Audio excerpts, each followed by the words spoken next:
Hello, hello. We are live. So, welcome to Cash Practice Training Tuesdays. And today, I'd like to talk about something we were just going over with my Mastermind Tuesday Q&A call, which is the source of these live Facebook Lives here on my page. And it's a way that I and some of now my Mastermind members are going about gaining new referral sources, often from referral sources that wouldn't have otherwise given them the time of day or given me the time of day.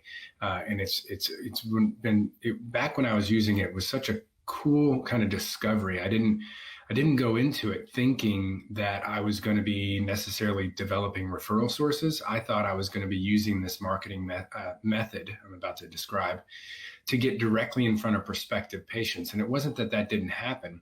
It just had this bonus that it actually developed more referral sources than it did direct patients right in the beginning. I am no longer using this method for my practice. I basically had to stop when my children received their medical diagnosis. It was just too much going on. But what this method is podcasting. And later on in this Facebook Live today, I'll tell you about an alternative that's maybe a little less difficult to set up. And really these days, it's not that hard. I mean, technology is making the capability to start a podcast or start a membership website or some sort of a membership or subscription-based service using your information is so easy. We were also talking about that today in our Q&A calls. We're looking at recession-proofing our practices. And today we did a deep dive on a micro offer or adding a smaller, lower cost entry point into your practice. If we do end up in a recession where people either money's tight or they're scared to use money even if it's not tight. So we won't get into that today. I talked about it recently, but one of the things we're looking at is how easy technology has made it to create these types of things, and podcasting is no different. And so I'll tell you a little bit more based on a story from, this is similar to what my students were saying today, is that I created the Active Austin podcast. And again, it's not online anymore. I'm not pushing it any longer. Maybe something I get back to in the future. It was actually quite fun. But what I found was that when I could go to a potential referral source and say, hey, I have an audience, not just my patients, but also, the general community that is interested in health, wellness, whatever your niche may be, right? And I'm interviewing people for this podcast so that we can get good information out to my audience. Or would you be interested? And in the case of maybe it's a personal trainer or it's a physician or it's a yoga, a studio owner or any of these potential, referral sources that maybe would have been too busy, to spend 5 minutes on the phone with me, all of a sudden have an hour to be interviewed. It just totally turns the tables in that typical situation where people are approaching, the classic example is trying to get a physician to refer you people and saying, hey, can I come bring lunch?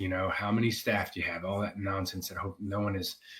I'm sure many are still doing, and to some degree, maybe it works in some scenarios, but, for a smaller business where, I don't know, even if it's effective, I don't like the idea of having, my colleagues grovel at the feet of other professionals in that way. But to take that situation and that type of, if you're going to come over here and take any of my time and, have 5 minutes to talk to me about what you do as I am, secretly thinking and dealing with something else mentally, then you're going to have to bring my whole staff lunch. I mean, it's such bullshit.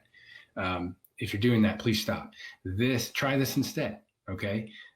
Create an audience. Even if you don't have a big audience, even if you're just getting started, doesn't mean that you can't say, look, I have an audience of people listening to this podcast and receiving my emails. Some might be an ideal customer of yours as well. Obviously, you're not taking this to direct competitors. You're taking it to people with complementary services and crossover, preferably cash pay style clientele, and then pitching them on being a guest, right? All of a sudden now it's like, oh, okay, cool. Yeah, I can make time for that for sure. And in that interaction, before, during, and after, you're building a relationship. They are so much more invested in and fond of than if you had just tried to show up and bring a lunch and say, can I please have 5 minutes of your time? Now, an alternative to that, if you didn't want to go through the process of getting set up, we now have the capability of helping to set those up quickly for our mastermind students. If you're interested in my mastermind group and getting that type of guidance and support and being able to ask me questions at any time, again, as always, it's drjarodcarter.com/mastermind. But at any rate, an alternative that I'll leave you with is, what about just incorporating a monthly email newsletter to all of your email lists, right? If you're not already doing it, it's something you should do anyways. And if you're already doing a monthly email newsletter, maybe this is, something else to get in front of them twice a month. But you have a feature on one interviewee, and it can just be a written interview.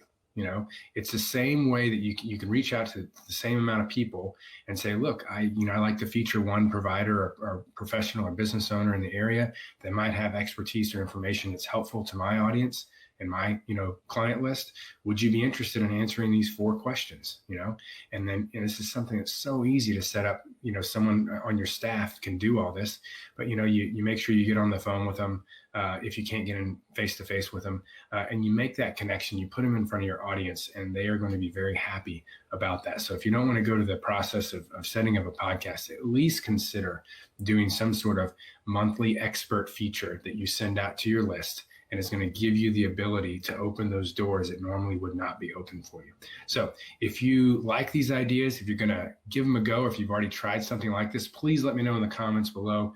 Give a thumbs up. But yeah, if you have a podcast of your own, paste a link to it in the comments below. I've had a handful of my own podcast guests as practice owners who have utilized this. Obviously, plenty of people in my mastermind now are doing it. And it is amazing, the doors that it opens. So let me know how it's going for you. Give a thumbs up or a heart if this has been helpful in any way. And if you're interested in the mastermind, drjarodcarter.com/mastermind. See you at the next one.